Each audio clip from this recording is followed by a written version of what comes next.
ब्रह्मा जी के पुत्र हैं श्रवण, दोनों कंधों पे बैठे रहते हैं हर समय, हर जगह, हर स्थान में। केवल सोच के समय जाते समय वे उतर जाते हैं और सोच करने के बाद फिर वे बैठ जाते हैं।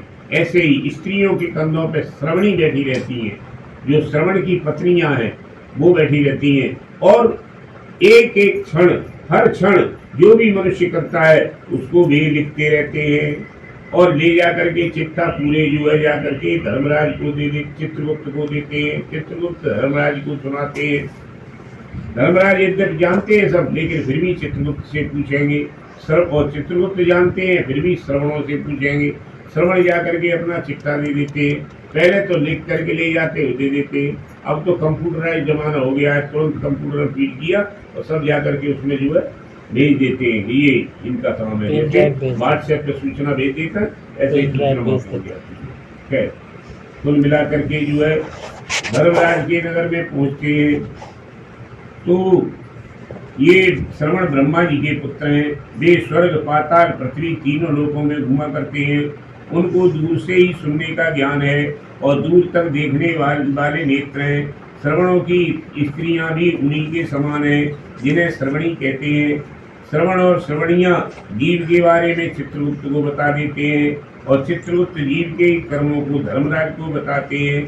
इस प्रकार यमराज पापियों के पाप का अच्छी तरह से निश्चय करके अपने सामने बुलाते हैं। फिर अपना भयानक रूप उन्हें दिखाते हैं। भयानक रूप उन्हीं को दिखाया जाता है जो पापात्मा होते हैं, और पुण्यात्मा तो यहाँ जाते ही नहीं बिल्कुल। धर्मराज बड़ी भैंसे पर बैठे हुए हाथ में दंड लिए प्रलय काल के बादलों की गर्जना की तरह बोलते हैं। 32 भुजाएं हैं जिनमें शस्त्र हैं, बड़े बड़े लाल नेत्र हैं, बड़े बड़े दांत हैं और विकराल दाढ़े हैं, भयानक मुंह है, बड़ी नाक है। ऐसे धर्मराज का स्वरूप है। चित्रगुप्त का स्वरूप भी भयानक है। ज्वर, रोग और मृत्यु आदि उनके पास खड़े रहते हैं तथा यमदूत भी उनके पास खड़े रहते हैं। इस वातावरण को देख करके जीव डर से कांप जाता है।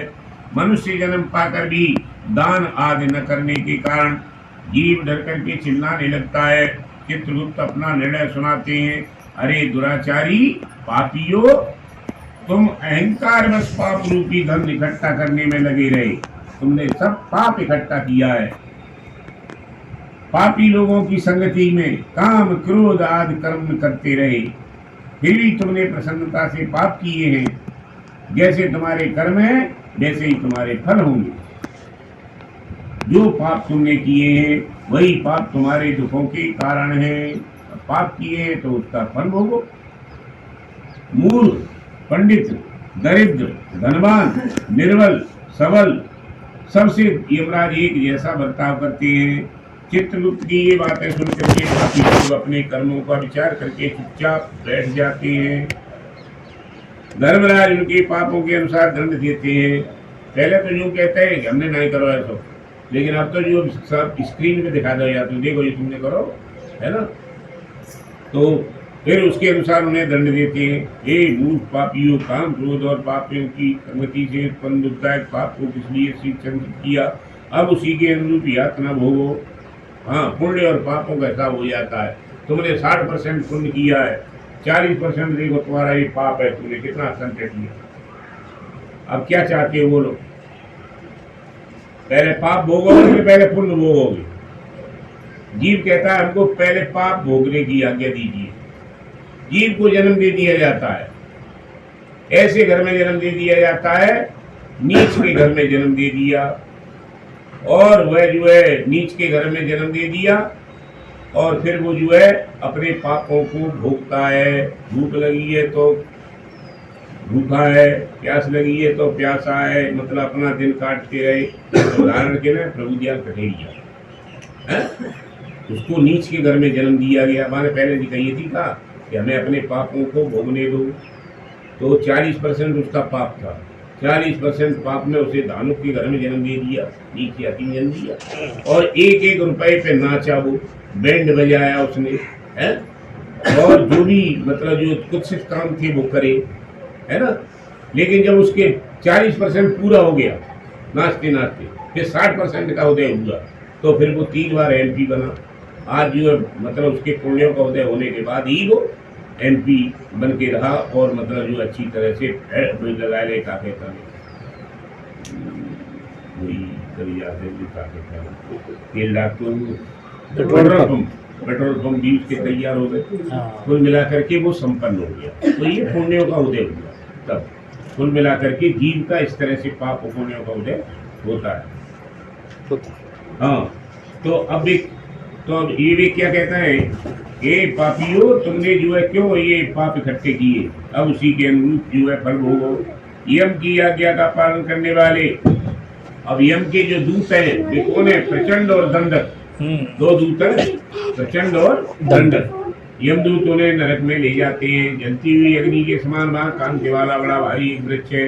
वहाँ 5 योजन चौड़ा और 1 योजन ऊंचा है। वृक्ष जो है 5 चौक 20 कोस जो है चौड़ो और 1 योजन 4 कोस ऊंचो है। इस वृक्ष से जीव को नीचे को मुंह करके बांध करके दूर फिर लटका देते हैं, फिर हम मराई लगाते हैं, पिटाई लगाते हैं और वृक्ष की अग्नि से जलते हुए वे रोते हैं। इस वृक्ष पर अनेकों पापी लटके रहते हैं, उन्हें भूख प्यास सताती है तथा यमदूत ताड़ना देते हैं। लोहे के मुदगर, तोमर, गदा, मूसल आदि अनेक प्रकार के जो हथियार हैं उनसे उन्हें पीटा जाता है। जीव मूर्छित हो जाते हैं और मूर्छित होने पर यमदूत कहते हैं, पापियों तुमने सबसे सुलभ पानी भी किसी प्यासे को नहीं पिलाया और किसी को आधा कौर भी खाने को नहीं दिया। कुत्ते और कौओं को आधा टुकड़ा भी नहीं डाला। अतिथियों को भोजन तो दूर, नमस्कार भी नहीं किया। अपने पितरों का तर्पण भी नहीं किया। ये भी इम्पोर्टेंट है, पितर तर्पण, इसी के अंतर्गत ये आया। ये जो आज गरुड़ पुराण हो रहा है ये पितर तर्पण के लिए ही हो रहा है। कुल मिलाकर के इसी कैटेगरी में आता है।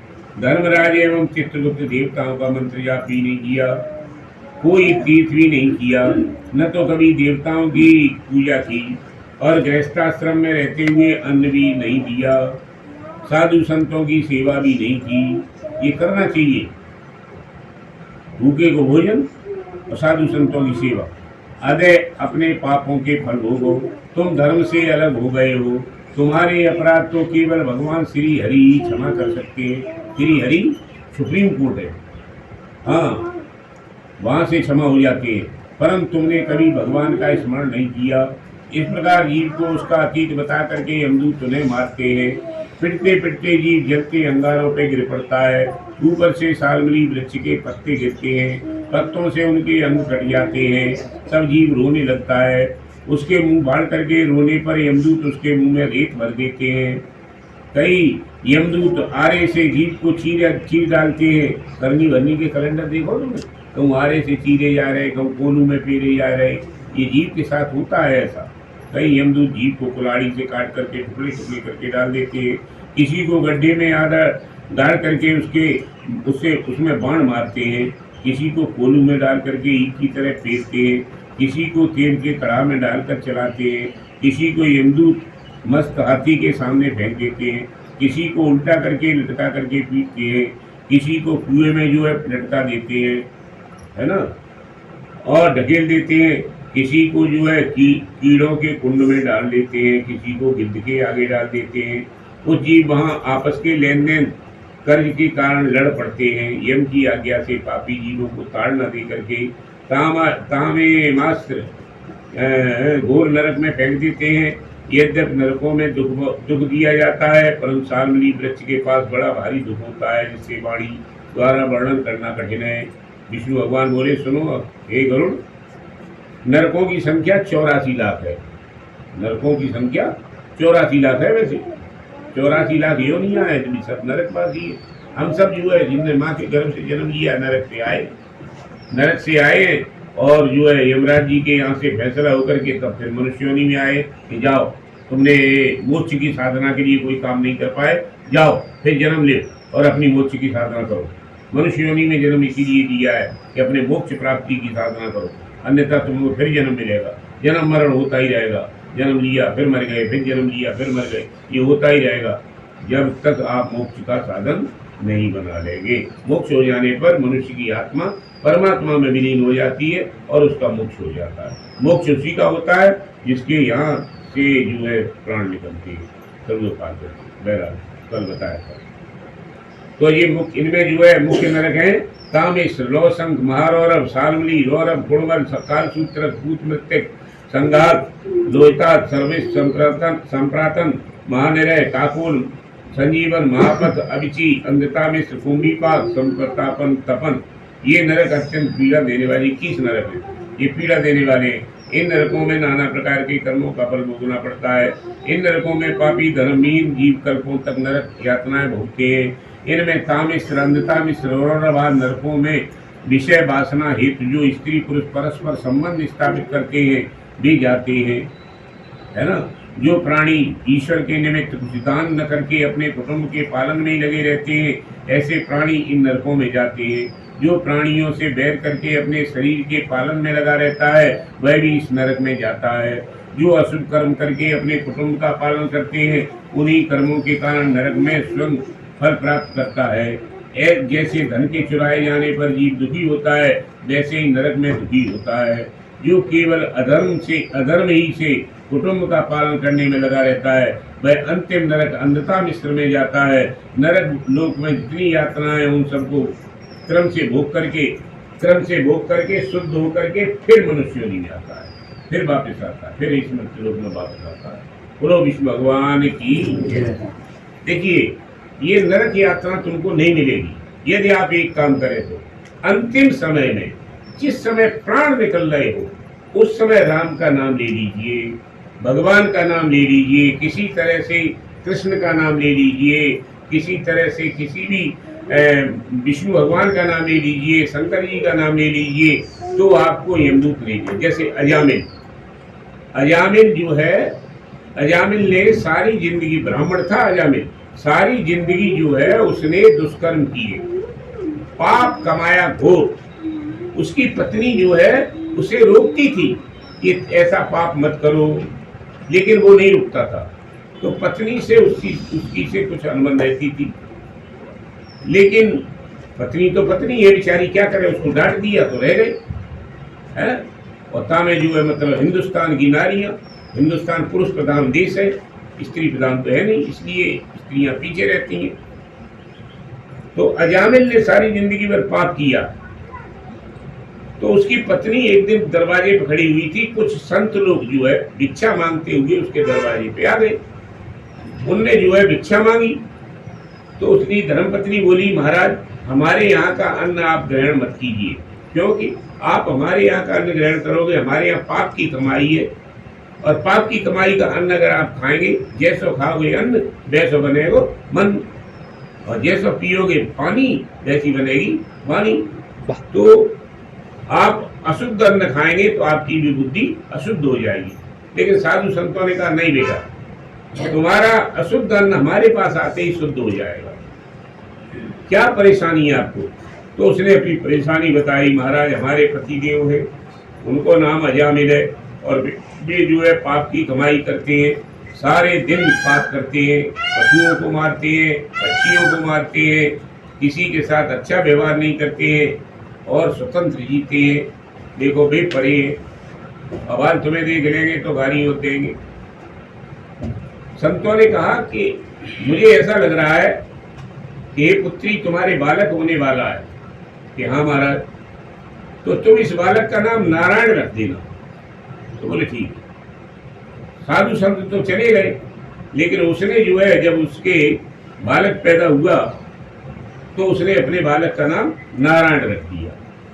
नारायण रख दिया। अजामिल जो है उस सबसे छोटे बालक से बड़ा प्रेम करता था, और जब भी बुलाता था नारायण यहाँ आओ, नारायण फलाना काम करो, नारायण बालक से बड़ा प्रेम करता था। अब अजामिल का अंत समय आया